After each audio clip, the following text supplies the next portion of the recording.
दो सगी बहनों की कहानी। रश्मि और शिवानी दोनों सगी बहनें थीं।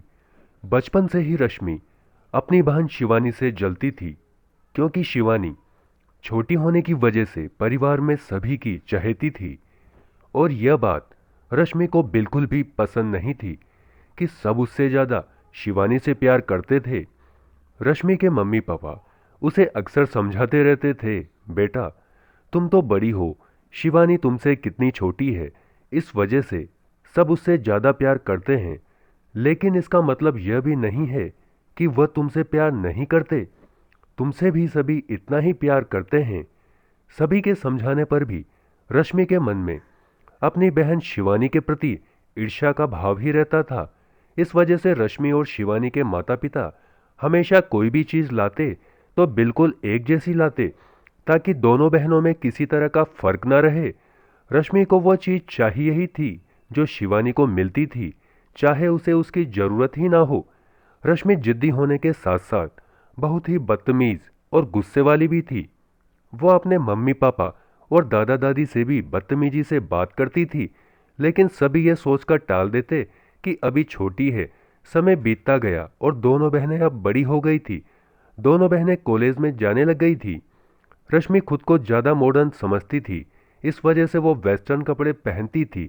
उसके पिता को उसका यह पहनावा बिल्कुल पसंद नहीं था, लेकिन अपनी जिद्दी बेटी के आगे मजबूर थे, क्या करते।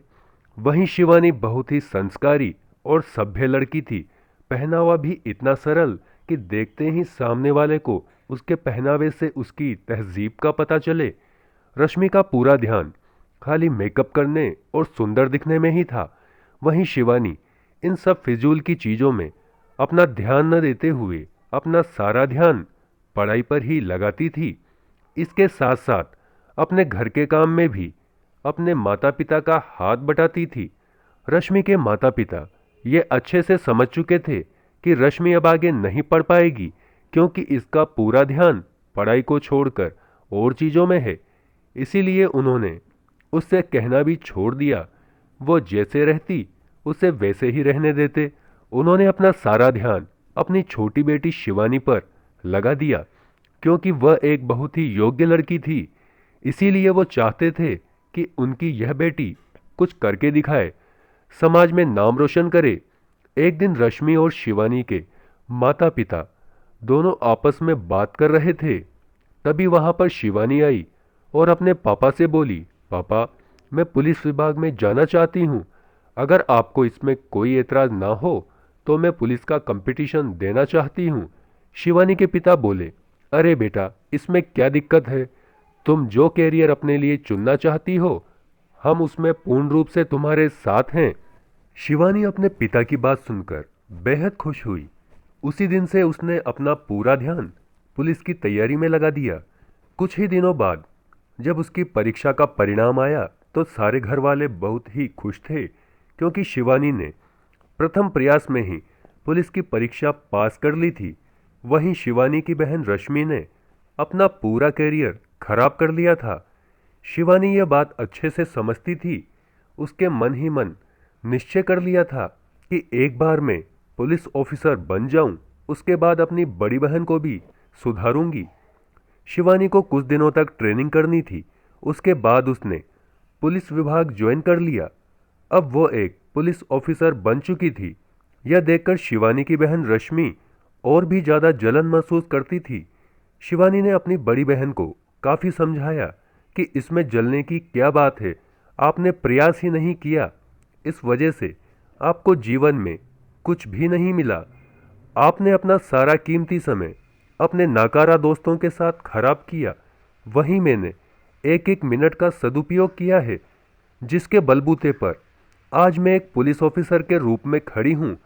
अपनी बहन की यह बातें सुनकर रश्मि को बड़ा गुस्सा आया, लेकिन क्या करे, आखिर वो सच ही तो बोल रही थी। थोड़े दिन बाद शिवानी के लिए एक बहुत ही बड़े घर का रिश्ता आया। जैसे ही रश्मि को इस बात का पता चला तो वो अपने माता पिता से लड़ाई करने लगी कि उस लड़के से उसे ही शादी करनी है। रश्मि के माता पिता ने उसे खूब समझाने का प्रयास किया कि बेटी यह रिश्ता तुम्हारे लिए नहीं बल्कि तुम्हारी छोटी बहन के लिए है। लेकिन उसने अपने माता पिता को बुरी तरह मजबूर कर दिया। यह बात जब शिवानी को पता चली तो उसने अपने माता पिता से कहा, पिताजी, मुझे कोई दिक्कत नहीं है। अगर दीदी उस लड़के से शादी करना चाहती हैं तो आप दीदी की शादी उस लड़के से करा दीजिए। जैसा रश्मि चाहती थी वैसा ही हुआ। उस लड़के की शादी शिवानी की जगह रश्मि से हो गई। रश्मि इस बात से बहुत ही खुश थी कि आखिरकार उसने अपनी छोटी बहन को हरा ही दिया, लेकिन उसे इस बात का पता नहीं था कि भगवान ने उसके लिए इससे भी अच्छा रिश्ता पहले से ही तय कर रखा था। कुछ ही दिनों बाद शहर के जिला कलेक्टर का रिश्ता शिवानी के लिए आया। यह सुनकर रश्मि के तन बदन में आग लग गई। मन ही मन सोचने लगी, मैंने इतनी कोशिश की लेकिन मैं इसे कभी हरा नहीं पाई। रश्मि इतनी सी बात नहीं समझ पा रही थी। भगवान ने जिसकी किस्मत में जो लिख दिया है वह तो उसे मिलना ही है, इसलिए किसी से भी ईर्ष्या करना बेकार है। दोस्तों, इस कहानी से हमें यह सीख मिलती है कि हमें किसी से भी जलन का भाव नहीं रखना चाहिए। भगवान ने जैसा जिसकी किस्मत में लिखा है उसे वही मिलेगा। आप उसमें कुछ भी नहीं कर सकते। बस आप इतना कर सकते हैं कि अपने कर्मों को अच्छा रखें, किसी का दिल न दुखाएं। दोस्तों, आपको हमारी कहानी कैसी लगी कमेंट करके हमें ज़रूर बताएं। चैनल को लाइक शेयर सब्सक्राइब करना ना भूलें।